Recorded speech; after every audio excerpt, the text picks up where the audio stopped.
très fraternellement, laissez-moi vous dire votre bonheur, mon bonheur d'être avec vous, car sur une semaine qui paraît parfois longue, parfois courte, il y a beaucoup de moments qui se répètent, les moments pour manger, les moments pour dormir, les moments pour travailler, les moments pour faire les courses, et puis des moments pour écrire, pour lire, toutes sortes de moments.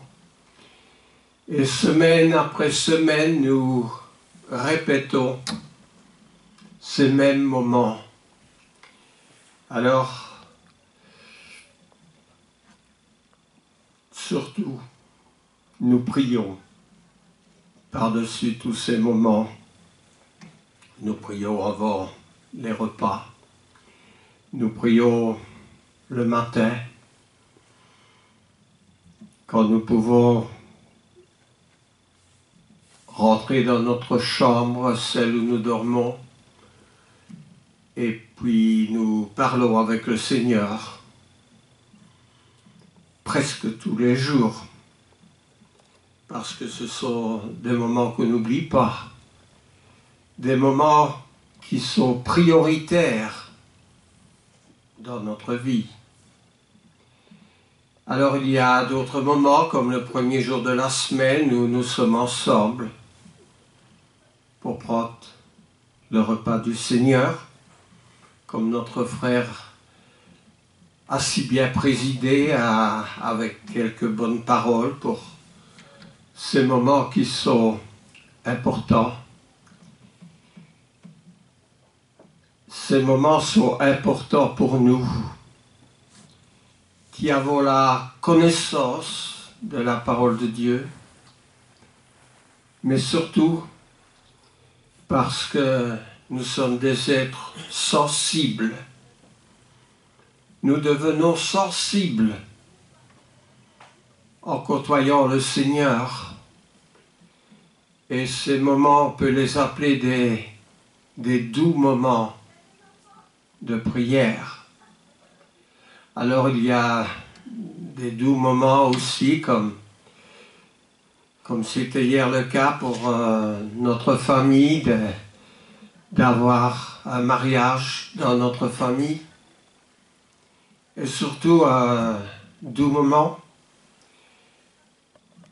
parce que ce jeune homme qui a épousé une de mes petites filles, je ne le connaissais pas. Je l'ai vu sur l'écran pour la toute première fois, mais j'ai vu à un certain moment, quand il s'adressait à son grand-père, avec beaucoup d'émotion, beaucoup de respect, beaucoup de tendresse, je me suis dit, tiens, c'est un garçon qui est sensible, un garçon qui est profond, un garçon qui certainement promet de bons comportements, une vie excellente avec celle qui est ma petite fille. Alors, du haut du ciel, sûrement le Seigneur nous regarde, et quand nous accomplissons de bonnes actions, quand nous accomplissons ce qui est juste, le Seigneur dit, tiens, celle-là c'est ma fille, celui-là c'est mon fils. Il doit être, le Seigneur lui aussi, concerné, réjoui, lorsqu'il voit ses créatures marcher d'une manière digne. Et qu'est-ce qui nous fait marcher d'une manière de plus en plus digne? Eh bien, c'est la parole qui nous instruit. Et la parole qui nous conduit à des actes, à des réactions qui sont positives aux yeux du Seigneur. Alors, au travers de ces actions qui viennent de notre cœur, de notre libre volonté, nous accomplissons d'autres actions comme aujourd'hui dans l'Église avec la Sainte Seine, la collecte, un baptême quand il y a quelqu'un qui se donne à Christ. Et tout ça, c'est ce qu'on appelle obéir à la règle.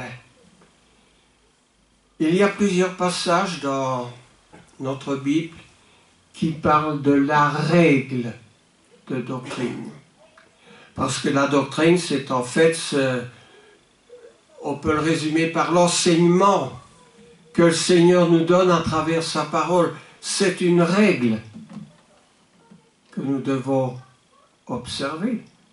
Quand nous entrons dans un club, dans un endroit quelconque, lorsque nous changeons même de nationalité, il y a des règles. On nous donne un manuel d'instruction avec des règles à suivre.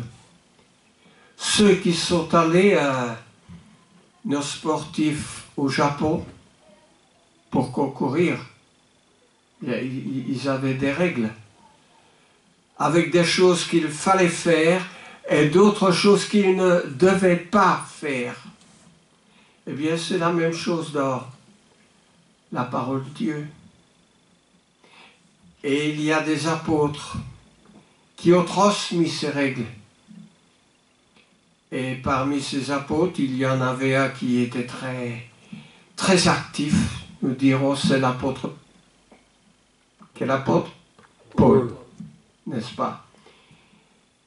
Quand Paul écrit aux Corinthiens, par exemple, eh bien, que fait Paul? Il est en train de mettre de l'ordre. Les Corinthiens étaient des païens. Corinthe était un port sur la mer Égée. Et vous savez, dans les ports, comme à Marseille aussi, si vous écoutez certaines émissions, vous verrez que Marseille, Nice, sur la côte d'Azur française ou d'autres ports, il y a souvent du désordre parce qu'il y a des marins qui arrivent de tous les continents. Et quand ils viennent, eh bien, ils viennent non seulement pour faire quelques courses, mais pour se défouler, n'est-ce pas? Alors, quand nous voyons certaines émissions, nous voyons qu'il y a beaucoup plus de police dans ces endroits-là, parce qu'il y a beaucoup plus de problèmes. Eh bien, à Corinthe, il y avait des problèmes. C'était un grand port. Il y avait un temple, beaucoup de temples d'idoles, un temple de prostituées. Il y avait tout ce qu'on pouvait s'imaginer qu'il existe dans un grand port. Et il y avait parmi tous ces gens des convertis. Mais ces convertis ne faisaient pas toujours les choses comme il fallait faire.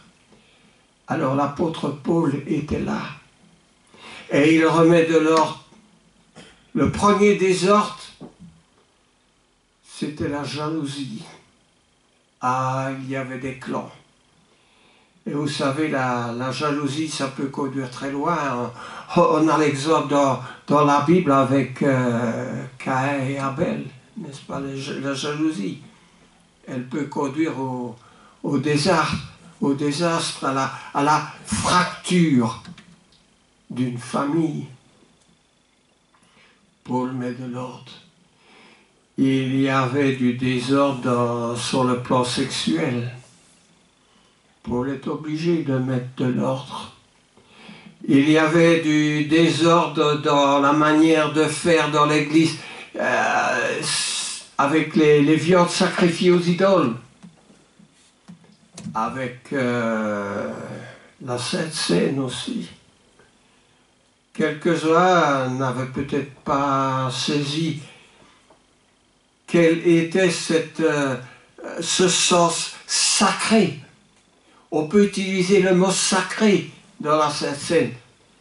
puisque ils étaient ivres, n'est-ce pas, plusieurs.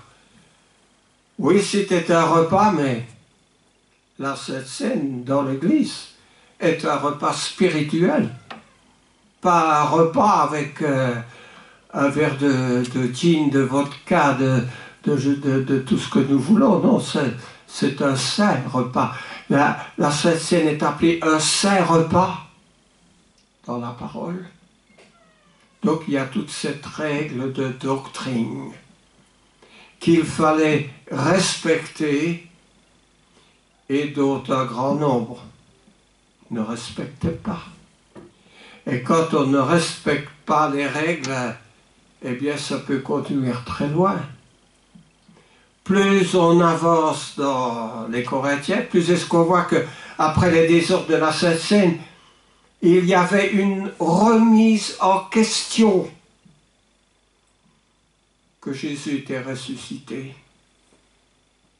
Vous savez, ce n'est pas quelque chose du passé lointain. Je connais des grandes assemblées qui autrefois marchaient dans la foi et ont commencé à dévier. Je prends un exemple qui est un exemple réel en mettant des instruments de musique dans l'église. Eh bien, ces assemblées-là aujourd'hui ont tellement dévié que la divinité de Jésus-Christ est remise en question. Ça se passe aux États-Unis. C'était des assemblées qui étaient dans et avec l'Église du Christ, mais qui ont, parce qu'une partie des membres voulait faire autrement. Et aujourd'hui, elles ne sont plus du tout dans la règle de doctrine. C'est ce que je dis, est une réalité. Alors, il y a un mot qui s'appelle tupos. Or, je ne suis pas en train de vous enseigner le grec, je n'en suis pas capable. Mais ce mot-là revient souvent, c'est la règle.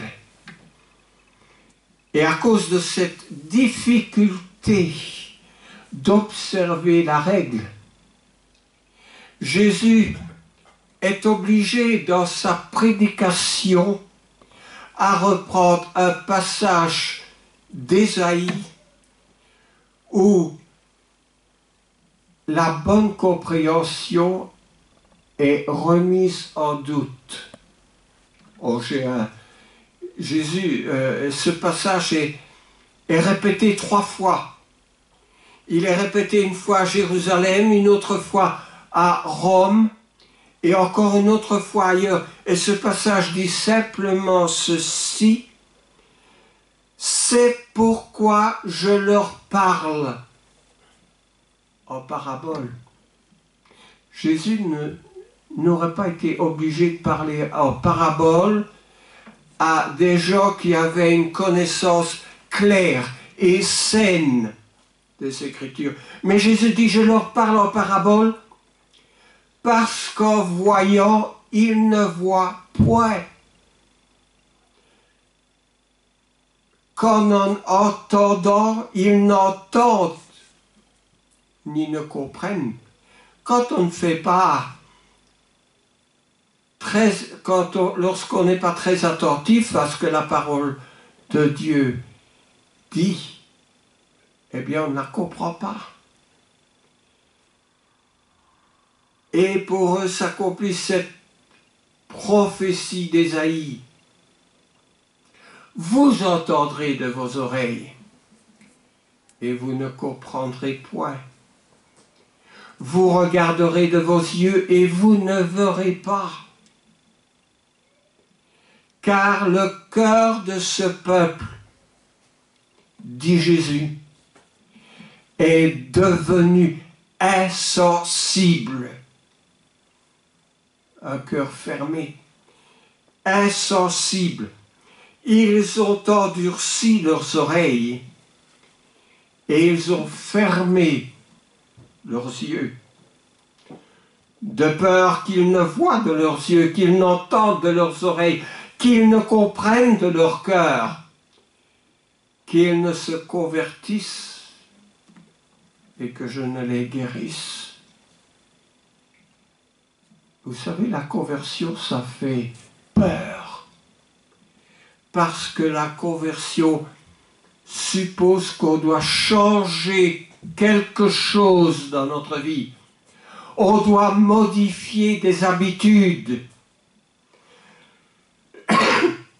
Peut-être l'habitude qu'à la place de dormir le dimanche matin, on se lève et on vient à l'église pour adorer le Seigneur.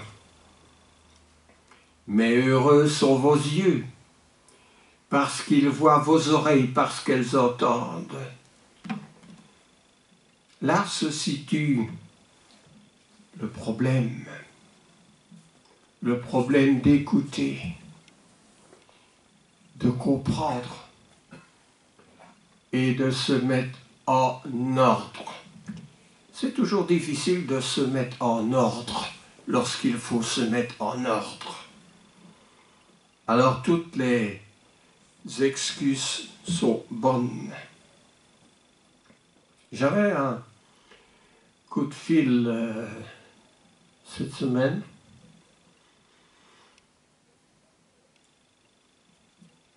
Un couple qui assiste dans l'assemblée comme visiteur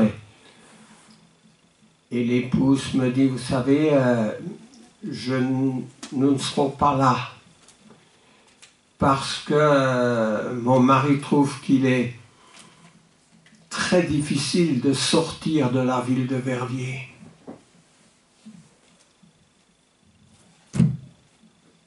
No comments, comme on dit, pas de commentaires. Mais je me demande, lorsqu'un jour je suis allé à Jérusalem et que j'ai marché dans la voie pour sortir aussi de la ville, cette voie qui ne conduit pas très loin, mais à l'endroit qui s'appelle le Golgotha, où Jésus a été crucifié. Si ce n'était pas plus difficile pour Jésus d'entreprendre ce chemin, cette voie pavée qu'on lui a fait prendre pour sortir de la ville jusqu'à la croix. C'est plus difficile ce chemin-là que Jésus a fait avec une lourde croix sur ses épaules que d'être au volant d'une voiture et de devoir chercher 2-3 rues pour sortir de la ville de Verviers. Je ne sais pas si vous êtes d'accord avec moi. Lorsque je suis allé en Afrique, il n'y a pas que le pays d'Israël. En Afrique comme à Haïti, je me suis trouvé dans des endroits tout à fait isolés. Et Dieu sait que je dis la vérité. Où il y avait le bâtiment d'une église du Christ. Et j'ai posé la question aux frères qui m'y conduisaient, mais pourquoi dans cet endroit de la forêt y a-t-il la construction d'un grand bâtiment qui s'appelle l'église du Christ? Et le frère a souri. Et il m'a dit, mais Jean-Marie, le dimanche, le bâtiment que vous voyez, il est plein. J'ai dit, il est plein, frère? Oui, il m'a dit, il est plein. Parce qu'il y a beaucoup de gens qui viennent de tous les villages, qui marchent pendant très longtemps pour arriver à ce bâtiment pour adorer le Seigneur. Et je me suis dit, eh bien, ça, je doute qu'en Europe, ça pourrait se produire. Mais c'est une réalité. En Haïti, aussi bien. Et les frères m'ont dit, en Haïti, vous savez, dans notre pays, dans notre ville, il y a souvent des révoltes. Et pendant les révoltes, on tire aussi. mais nous nous baissons pour arriver à l'église, pour éviter d'être tués. Et vous savez, à Haïti, j'ai prêché à Haïti dans la ville. Je ne pourrais pas compter le nombre d'églises du Christ qu'il y a dans la ville de Haïti, avec non pas des centaines, mais des milliers de membres. Et je me suis dit, eh bien, il ne faudrait pas qu'on tire en Europe parce que il n'y a personne qui sortirait de sa maison. Alors j'en reviens au mot typos. Eh bien, vous savez, je trouve ce mot pour la première fois dans l'Exode. L'Exode au chapitre 25. Alors nous allons ensemble dans l'Exode pour ceux qui ont... Vous savez, Exode c'est le deuxième livre. Il y a Genèse le premier, il y a l'Exode le deuxième. Et tous les deux, d'ailleurs les 5 premiers, sont écrits par Moïse. Et quand je vais dans le chapitre 25, j'y arrive. Voilà. Eh bien, c'est un conseil. Un conseil que Dieu donne à Moïse. Vous savez, Dieu, il parlait avec Moïse au tabernacle.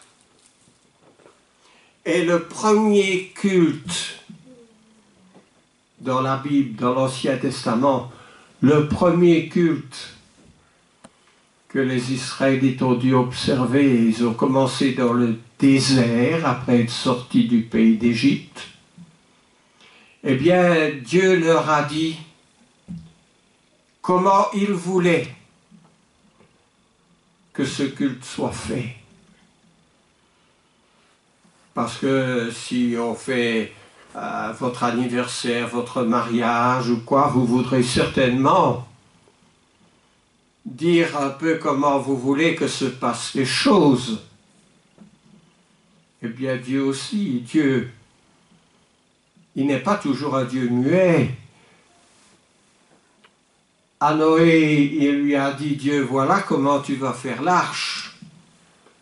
Parce que si on avait laissé à Noé l'initiative de construire l'arche, je vous assure que cette arche n'aurait jamais flotté. Il y a des arches dans les légendes, dans le poème babylonien de Gilgamesh, mais cette arche ne pourrait pas flotter. Pourquoi? Parce que cette arche, dans les mesures qui sont les siennes, ne sont pas conformes aux lois maritimes. Ah, vous savez, un bateau, il ne peut pas flotter n'importe comment, hein. Il y a des règles à faire pour que ce bateau puisse flotter, et encore plus s'il y a une tempête sur la mer pour ne pas qu'il coule. Alors, Dieu a dit à Moïse comment il voulait qu'on fasse. Eh bien, il a dit qu'il voulait ce qu'on appelle le tabernacle, une grande tente. Et dans cette tente, il fallait mettre l'arche de l'alliance. Ce fameux arche qui, transporté sur un char, a basculé et dont le soldat Uza a voulu le retenir et il est tombé mort parce que cette arche ne pouvait pas être transportée sur un char, mais à bras d'homme. Mais je ne suis pas dans ma pensée pour vous répéter ce que j'ai déjà dit. Cette arche, il devait contenir les 2 tables de la loi, le bâton d'Aaron, quelques petites choses. Et le souverain sacrificateur, une fois l'année, lorsqu'on tuait un animal, pour prendre le sang, pour effacer les péchés du peuple, il devait asperger cette arche, vous l'avez compris, c'est un objet sacré, cette arche. Un objet aussi sacré que l'est notre culte aujourd'hui, parce que, en quelque sorte, on peut dire que nous sommes dans l'arche. Alors, qu'est-ce que je veux mettre l'accent là-dessus? Eh bien, c'est que Dieu dit ceci à Moïse. Regarde, en parlant de l'arche. Donc c'est en Exode 25, et le tout dernier verset du chapitre, le verset 40, il dit, regarde, et fais d'après le modèle qui t'est montré sur la montagne.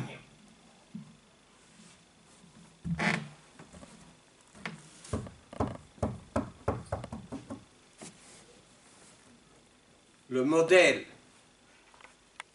la règle, tu poses.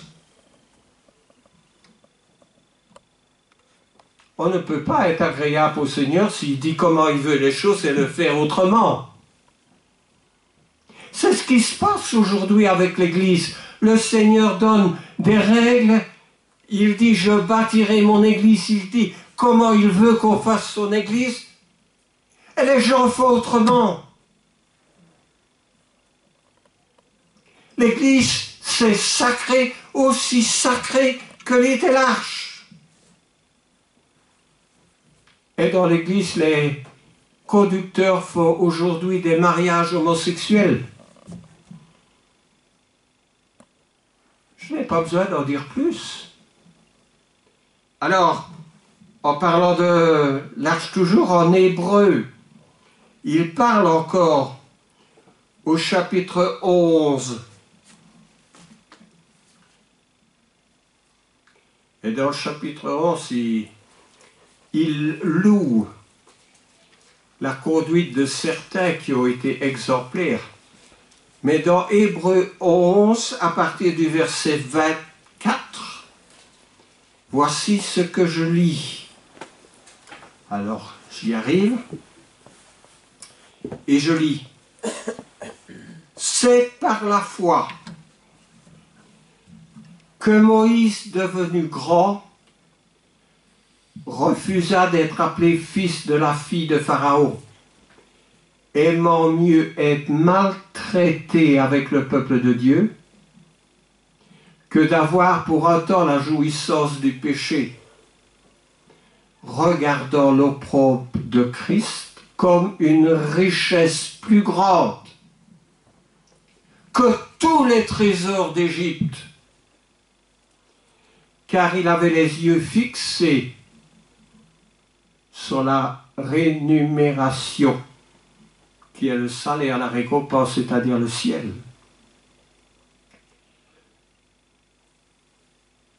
C'est par la foi qu'il quitta l'Égypte sans être effrayé de la colère du roi, car il se montra ferme, comme voyant celui qui est invisible.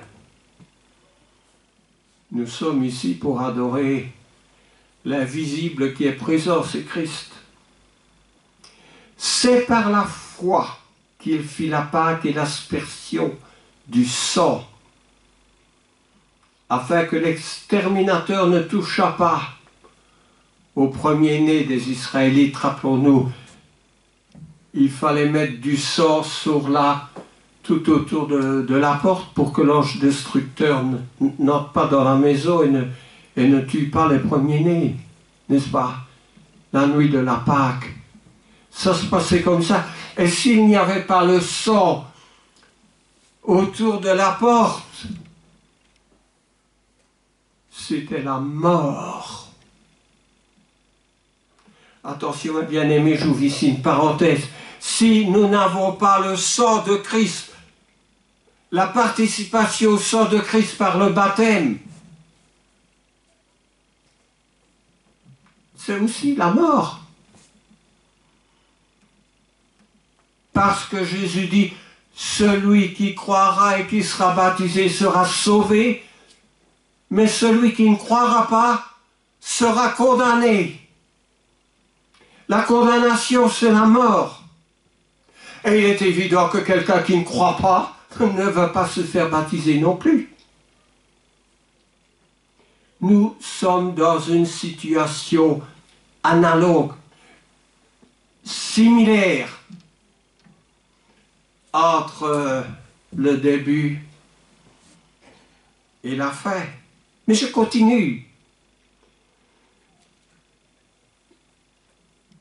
Attendez que je revienne dans le passage du verset 26. Bon, au verset 29. C'est par la foi qu'ils traversèrent la mer Rouge comme un lieu sec, tandis que les Égyptiens qui en firent la tentative furent engloutis. Alors, Moïse a dû suivre bien souvent la règle. Vous savez pourquoi que Moïse ne s'est pas trompé, que Moïse ne s'est pas égaré? Parce que Moïse avait un GPS. Vous me direz, un GPS à ce temps-là, ça n'existait pas. Nous, quand nous partons en voiture dans une direction inconnue, nous mettons notre GPS et il y a cette petite voix qui nous guide. Prenez à gauche, prenez à droite, allez tout droit. Qu'est-ce que tu veux dire, Jean-Marie? Que Moïse avait un GPS? Oui, je maintiens. Parce que le GPS de Moïse, c'était la voix de Dieu. Cette voix qui lui disait ce qu'il fallait faire et qui rappelait à Moïse aie soin de suivre le modèle qui t'a été montré. Quand on construit un nouvel avion, un tout nouvel avion d'un nouveau genre, il y a ce qu'on appelle le prototype. Et dans le type revient le mot typos. Eh bien, si l'avion qu'on va construire en réalité n'est pas conforme à ce prototype créé par les ingénieurs, eh bien l'avion tout simplement, il va cracher. Vous savez ce que ça veut dire, il va cracher? Il ne volera pas. Alors, je voudrais tout de suite, parce que notre temps avance, prendre au moins 2 passages qui se trouvent dans Timothée, en 1 Timothée au chapitre 4. 1 Timothée chapitre 4, les versets 12 et 13. 1 Timothée chapitre 4, 12 et 13. Que personne ne méprise ta jeunesse, parce qu'il était jeune. Mais, dit Paul, sois un modèle. Encore une fois, le mot typos revient. Un modèle pour les fidèles, en parole, en conduite, en charité, en foi, en pureté. Et jusqu'à ce que je vienne, applique-toi à la lecture, à l'exhortation, à l'enseignement. Ça, ce sont les ingrédients pour rendre parfait le modèle. La lecture, l'enseignement. Parce qu'un professeur, un instituteur ne pourrait pas être à sa place d'enseignant s'il n'a pas appris. Il faut apprendre pour pouvoir restituer quelque chose. Alors nous avons des modèles dans la Bible. Par exemple, Job. dans l'Ancien Testament, et nous en avons souvent parlé, est un modèle de patience, n'est-ce pas, Job? Patience dans cette épreuve qui a été la sienne. Mais il y avait d'autres gens, peut-être un peu moins connus dans la Bible, qui étaient des modèles aussi. On parle d'un certain Barnabas, en Actes au chapitre 11. Et il est dit dans le verset 24 qu'il était un homme de bien, d'esprit saint et de foi. On ne parle pas beaucoup de Barnabas, mais c'était un homme de bien, c'était un modèle pour les frères, que Dieu a utilisé dans son Église. Et sachez que ces 2 versets plus loin, qu'il est dit que pour la première fois dans la ville d'Antioche où était Barnabas, que les disciples furent appelés chrétiens. Pour la première fois dans la ville d'Antioche. Avant, on les appelait les disciples de Jésus. Alors il y avait David. L'apôtre Paul dit dans les Actes que David était un homme selon le cœur de Dieu. Un homme accompli. Il accomplissait toutes les volontés de Dieu. David était un modèle aussi en son temps, comme le fut Moïse. Et en 2 Timothée, on va parler de Paul dans le chapitre 1, les versets 13 et 14, où Paul dit à Timothée, retiens dans la foi et dans la charité qui est en Jésus-Christ le modèle. Encore une fois, le mot typos. Retiens le modèle des saines paroles que tu as reçues de moi. Garde le bon dépôt par le Saint-Esprit qui habite en nous. Alors là, dans les 3 minutes, je vais terminer sur base de l'apôtre Paul dit « Retiens dans la foi le modèle de saines paroles que tu as entendu de moi. » Vous savez, l'apôtre Paul, comme son nom l'indique, était un apôtre. Il avait l'autorité. Quand dans l'Épître aux Corinthiens, il a remis de l'ordre dans l'Église, il a remis de l'ordre et il a donné des ordres. La manière d'observer le repas du Seigneur. Sur beaucoup d'autres points. Regardons comment l'apôtre Paul donne des ordres. Est-ce qu'il dit, vous savez, ce serait quand même bien, ou bien, oh, je vous en supplie, n'est-ce pas, arrivons à faire ceci ou à faire cela. Ça, c'est pas la manière de Paul. La manière de Paul est la manière d'un chef. Il dit par exemple, Dieu n'est pas Dieu de désordre, mais de paix. Comme dans toutes les églises des saints, que les femmes se taisent dans les assemblées, car il ne leur est pas permis d'y parler, selon ce que le dit la loi. Et puis Paul dira, 2 versets plus loin, si quelqu'un croit être prophète ou inspiré, qu'il reconnaisse que ce que je vous écris est un commandement du Seigneur. Et si quelqu'un l'ignore, qu'il l'ignore. Est-ce là la manière d'un faible ou d'un chef de s'exprimer? Et il dira plus loin, pourquoi? Mais on dira, ça, c'est vieillot, c'est pas de notre temps.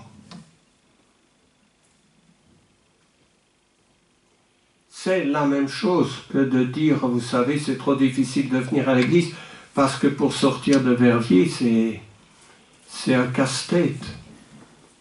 Ça sent l'inexactitude.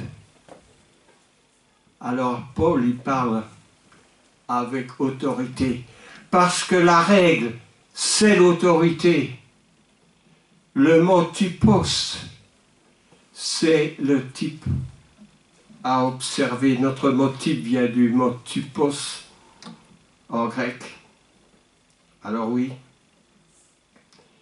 il y aura encore beaucoup de choses à dire. Mais je crois que la prédication est assez claire pour exhorter les chrétiens à observer la règle.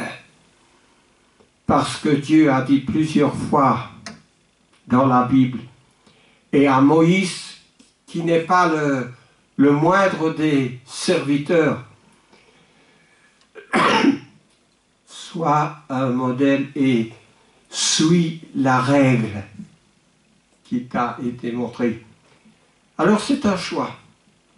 Nous avons le choix aujourd'hui de suivre la règle ou simplement de faire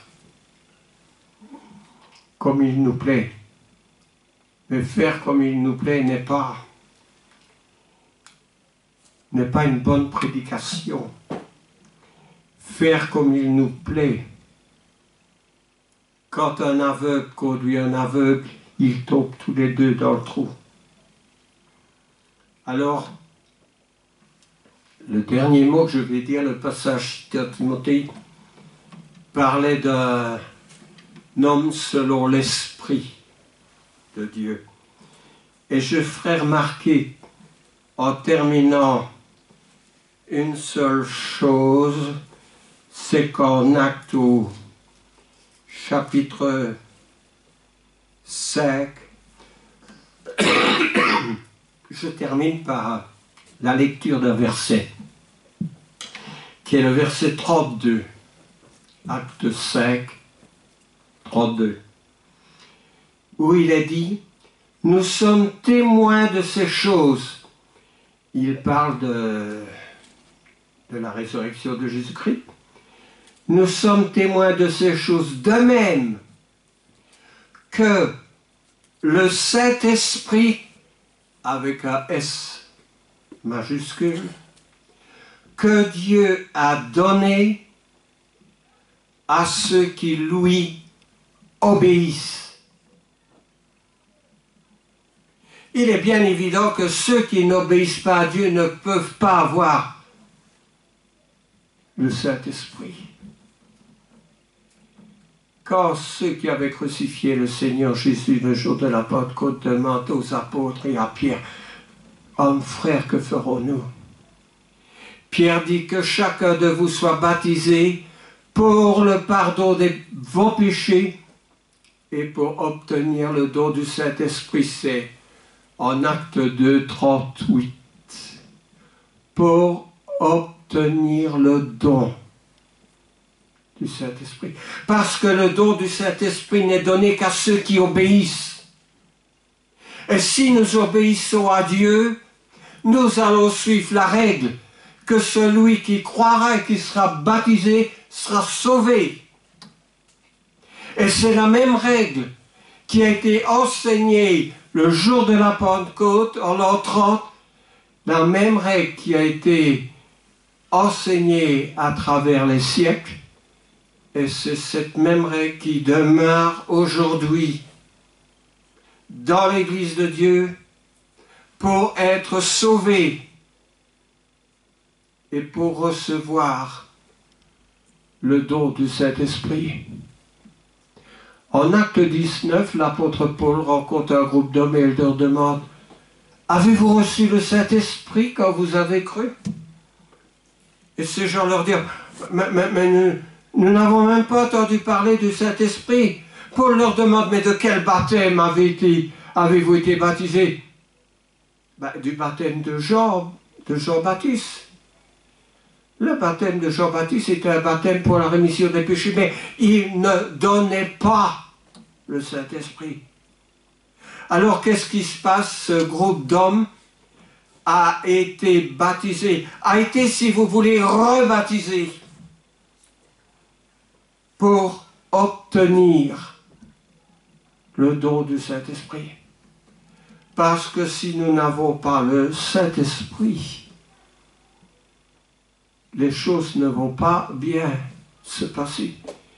C'est comme un avion qui partirait sans carburant, un avion qui partirait sans